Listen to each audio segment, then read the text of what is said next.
and today I'm discussing micellar water and why I think, or I'm trying to suggest, that maybe you try not rinsing your micellar water. I'm not sure when, why, how, the actual reasoning as to when it became like standard recommendation to rinse micellar, when the reality is that most micellar waters are actually intentionally designed to be left on the skin.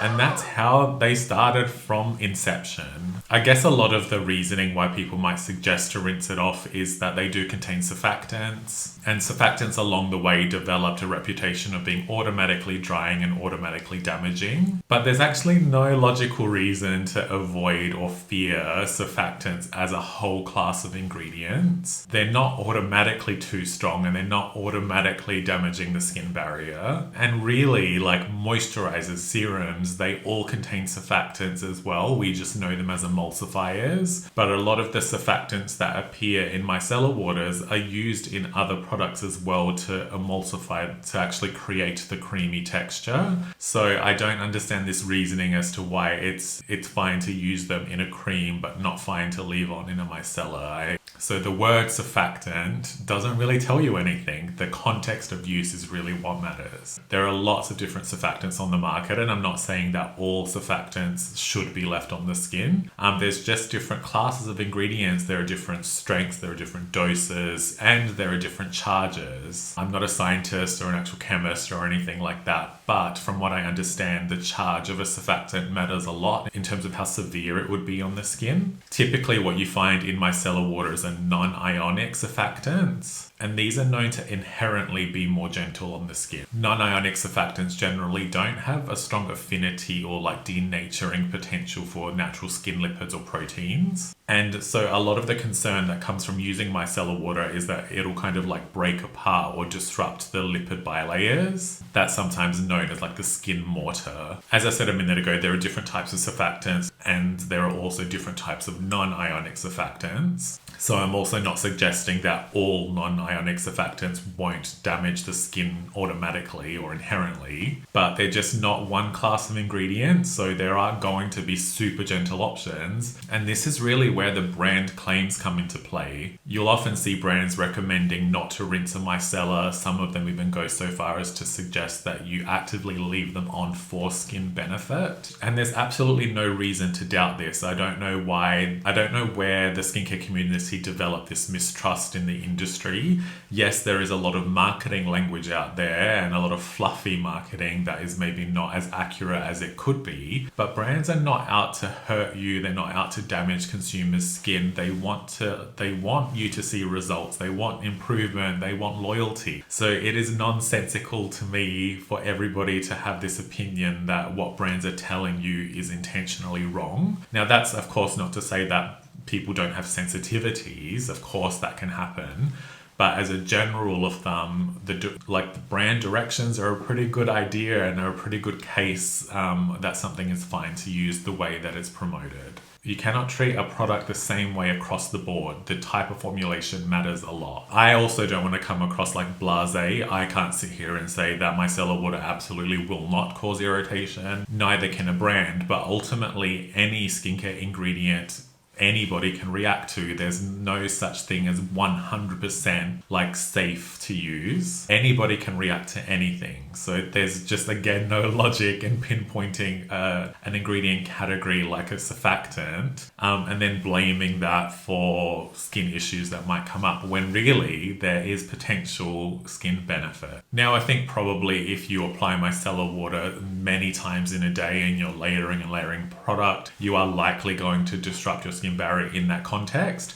But when we're using micellar water, it's probably once a day, maybe twice a day, and again within a cleansing routine, following brand advice, there's likely not going to be any issue whatsoever. My main point with this whole introduction rant is that brand directions matter. Some brands might actually advise to rinse the micellar water of their product because there is potential for that some brands are using surfactants that are maybe too strong to be left on the skin, or they're using them at a concentration that's too high to be left on the skin. And if a brand doesn't specify, then maybe it would be best practice to rinse it off. Micellar water is just a category that I've been exploring a lot more personally. I used to avoid it because I used to think I needed to rinse it off, and then I was like, well, that's a bit of a waste of money, blah, blah, blah. And then I found out, just going into a little bit more detail, is that a lot of this advice just comes from an abundance of caution.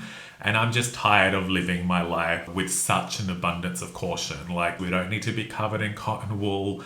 It's not that deep. It's not that serious. It is literally surface level. And I'll talk about Bioderma in a moment because they're actually one of the brands that actively encourage people to leave it on. Now, if you are using micellar water as an actual cleanser, there could be some benefit to rinsing because that could potentially assist the removal of makeup and grime and that kind of thing. And in that way, it might prevent you from having to go over your skin a million times with a cotton round. So it is a balancing act, and depending on your actual routine and how you integrate it will matter. It's very much situational. So now that we've established leaving micellar water on the skin is probably fine, why am I dedicating a whole video to this topic? And why would you want to leave micellar water on your skin? The fact is, micellar water is sometimes actually used in place of tap water. In some cases, especially hard water situations, it can end up being more gentle. And even the action of rinsing your skin constantly or over and over again can lead to issues with skin barrier disruption. Just water in itself can potentially be problematic.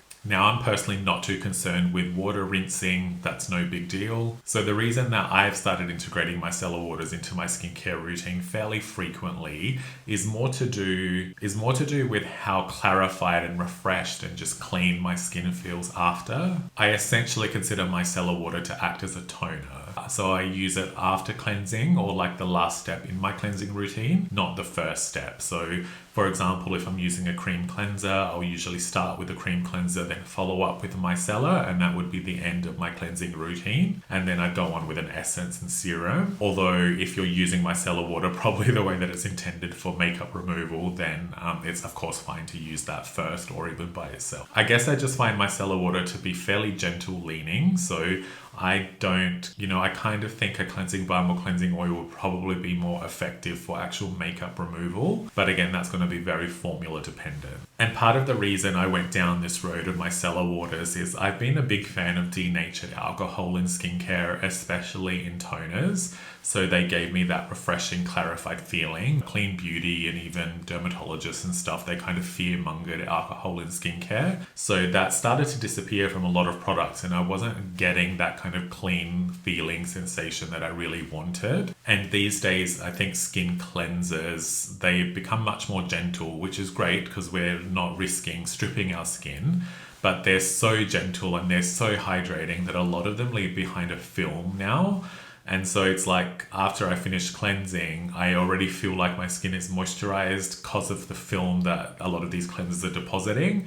And that's again not really the purpose or what I look for in a cleanser. I just want my skin to be clean. So in many ways, I use micellar water to actually pick up and clean off the residue that cleansers are leaving behind. By extension, it's also allowing me to achieve a more thorough cleanse, because when I apply sunscreen, I take it into my hairline or quite close.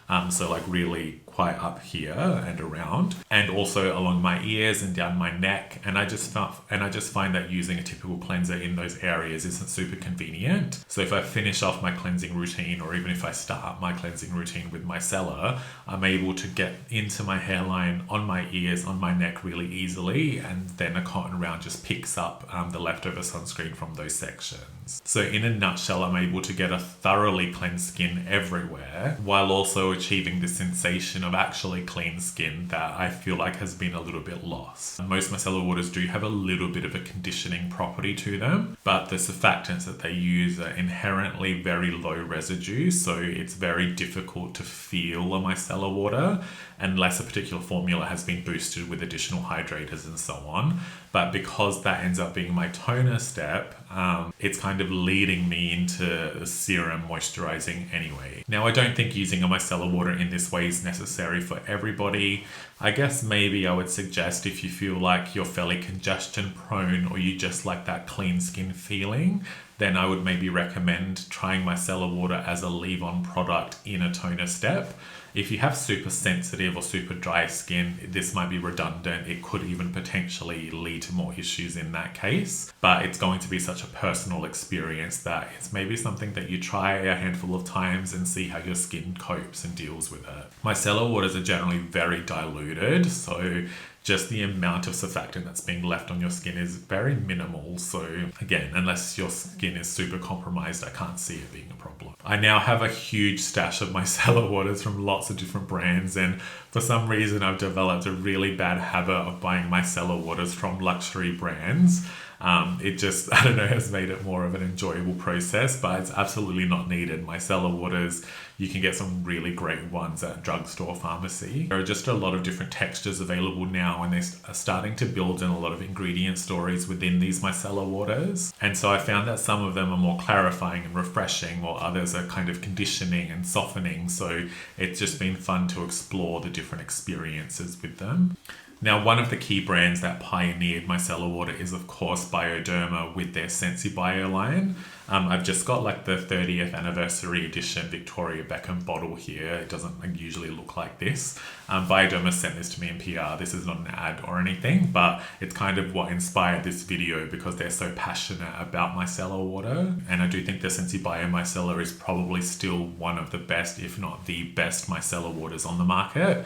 So if you're looking to explore micellar and you're interested in trying it as a leave-on product, this is a really good quality, affordable one to try. They're also the brand that like truly encourages people to leave on their micellar water. So again, I'm kind of suggesting this with a reasonable level of confidence because they've done a lot of testing and substantiation over the decades it's been on the market. I did get sent like a little promotional booklet for the 30th anniversary, and Bioderma shared some super interesting insights in that I wanted to pass on because I just found it really interesting to read. So the Sensibio micellar water has been designed with a physiological pH. It uses a single surfactant and it's formulated with 99.6 biomimetic ingredients. Therefore, it's really designed and formulated to respect the skin's ecosystem, and sort of the idea of an ecosystem or microbiome and how that works with your skin physiology is very much the focus of Bioderma and Bioderma's parent company. This means the Sensibio micellar water has been made to remove things like pollens and pollutants, of course makeup, and even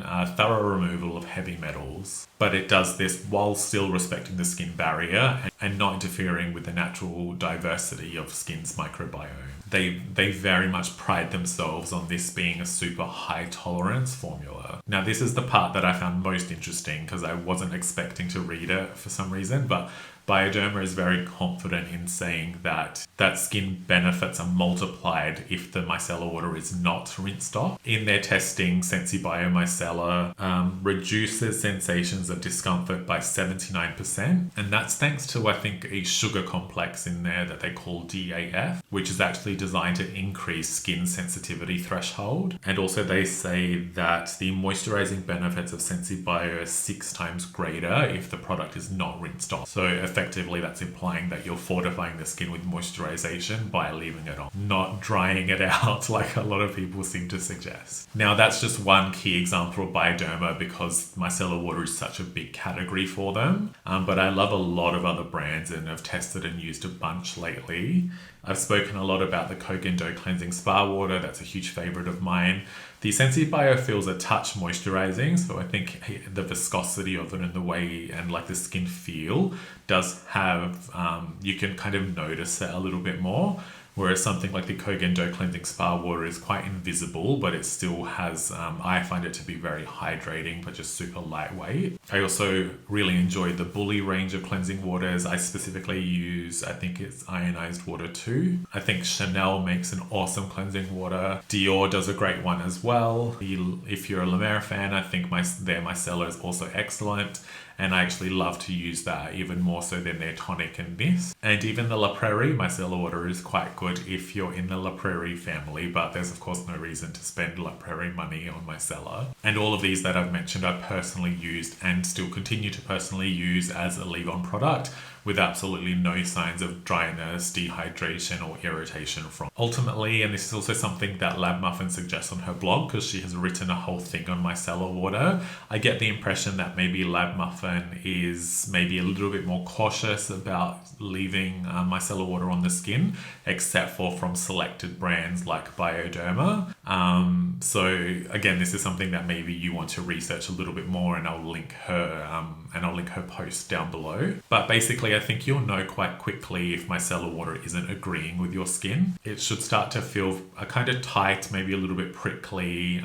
Just you get these signs of dryness or like your skin feels stripped. If that happens to you even a tiny bit, then of course stop using it entirely or do the rinse off process. But I just don't think that those sensations will happen to the majority of people. Again, assuming that you're following directions and you're not leaving on a micellar water that you're supposed to rinse off. Brands will very openly tell you if it's fine to be left on the skin. I kind of can't believe that I've sat here for like 20 minutes or whatever it is defending micellar water. It is not that serious. If you want to rinse it off, live your best life. It probably doesn't matter. I alluded to this earlier, but I just really dislike overly simplified skincare rules and painting every single product on the market with the same brush. Like, we as consumers deserve a lot more nuance. And I don't think there's any one voice that is all-knowing with skincare products or even skin in general. A lot of what you see out there is just opinion-based. It is not applicable to everybody. It's just such a personal relationship that we have with skincare, and everybody will benefit from different products in different ways.